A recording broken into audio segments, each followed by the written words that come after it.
Minus Y बराबर 4। तो आपने क्या करना है, पहली समीकरण से निकाल लो, चाहे x का मान चाहे दूसरी से निकालो। x का मान निकाल कर दूसरी में रखो, तो समीकरण 1 से x का मान 2 में रखने, तो x का मान क्या आएगा 14 माइनस, तो x की जगह मैंने रख दिया 14 माइनस वाई बराबर 4। 14 माइनस 2y बराबर 4, माइनस 2y बराबर 4 माइनस 2, माइनस 2y बराबर माइनस 10, माइनस से माइनस कट गया, तो y आ गया 10 बटा 2, तो 5 y का मान क्या आ गया 5। अब मुझे x का निकालना है, x क्या था समीकरण 1 से 14 माइनस 5 की जगह मैंने 5 कर दिया, तो x क्या आ गया। तो इसके हल क्या होंगे बेटा, 9 और 5, x तो 9 और y 5। समझ में आया? फर्स्ट क्वेश्चन का पहला पार्ट। और s बटा p प्लस p बटा 2 बराबर, ये दो समीकरण है हमारे पास, हमने इनको क्या करना है हल करना। कौन सी विधि से, प्रतिस्थापन विधि। अब x और y की जगह s और t ले लिए, कोई फर्क नहीं पड़ता, दो चर जो हैं वो क्या क्या हैं s और t। अब हम क्या करेंगे, एक से s का मान निकाल लो, दूसरे में रखो, ठीक है। तो इसको समीकरण नंबर क्या मान लो 1, और इसको समीकरण नंबर क्या मान लो 2। तो समीकरण 1 से s का मान इसमें रखना है 2 में रखने। एक चीज और बताती हूँ अभी, ज़्यादा अच्छा रहेगा पहले आप इसके बटे खत्म कर, ये फ्रैक्शन है इसको खत्म कर। मैंने आपको पहले भी बता रखा है, इसको खत्म करने के लिए आपने इसका एलसीएम ले, जो इसके हर हैं उनके अब क्या है 3 और 2 का एलसीएम 6।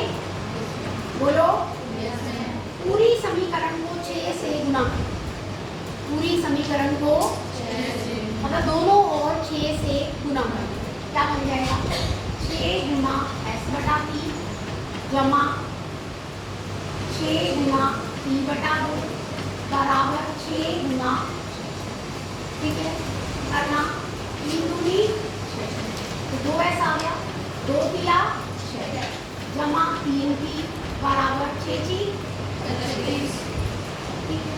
बोलो अब ये समीकरण आपके लिए ठीक बटे में नहीं है, बटे इसमें खत्म हो गए, फ्रैक्शन अवॉइड हो गए, समझ आ रहा है।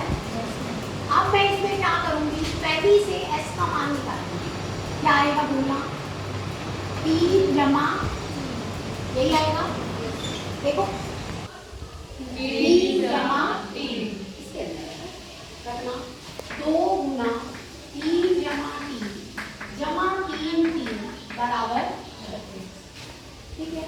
2 तिया 6 जमा 2p जमा 3p बराबर 6 जमा 5p बराबर 36, 5p बराबर 36 माइनस 5p बराबर 30, तो p बराबर 30 बटा 5 छिका, तो p का मान क्या आ गया बच्चों 6, आया समझ में।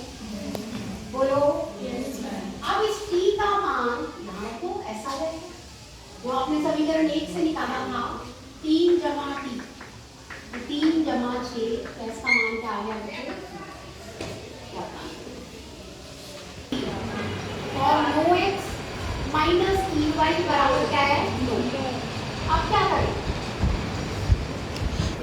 देखो हम निकाल सकते हैं यहाँ से x का मान, और इसमें अगर 1 से 2 में रख सकते हैं, लेकिन उससे पहले एक चीज ध्यान से देखो, आप ना मुझे दिख भी रही है कि ये 3 बटा 9 गुणांक वाला, ये 1 बटा 3, ये भी 3 बटा 9, इस बराबर लग रहे हैं साथ,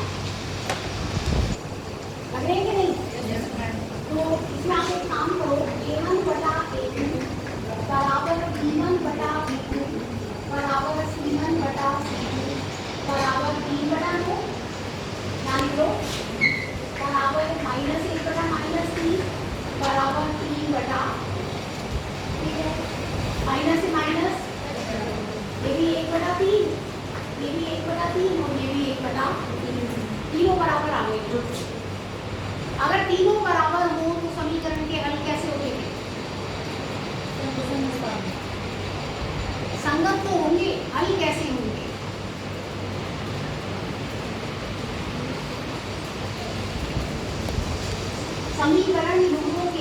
कैसे नेगेटिव, कौन बताएगा?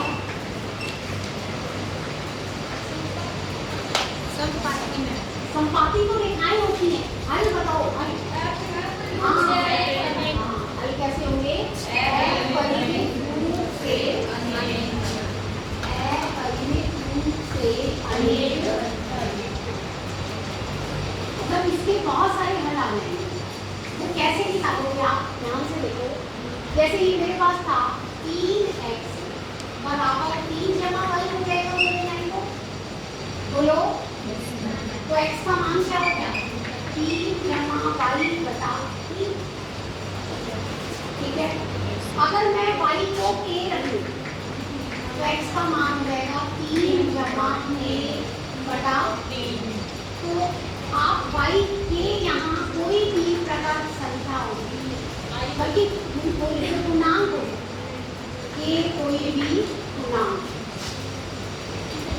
या यदि आपके लिए वास्तविक संख्या है वो भी अच्छा है, क्योंकि बटे में भी होगी।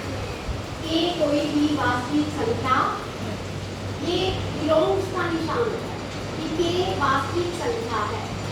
आर मतलब रियल नंबर, वास्तविक संख्या, समझ गए? वास्तविक संख्याएं कैसी होती है? कहाँ से शुरू होती है? सारी होती है, नेगेटिव वाली भी होती है, पॉजिटिव वाली भी, बटे वाली भी, ठीक है। तो आपके कोई भी वास्तविक संख्या हो सकती है। जैसे आपने 0 रखा है तो क्या आ जाएगा x का मान? a को 0 रख दिया, y तो 0 हो गया, तो x क्या हो जाएगा? 3 बटा 3 1 रख लिया, 3 प्लस 1 4 बटा 3, 2 रख लिया, 3 प्लस 2 5 बटा 3। ऐसे आप अलग अलग मान रखते हो, बहुत सारे मान आते हैं।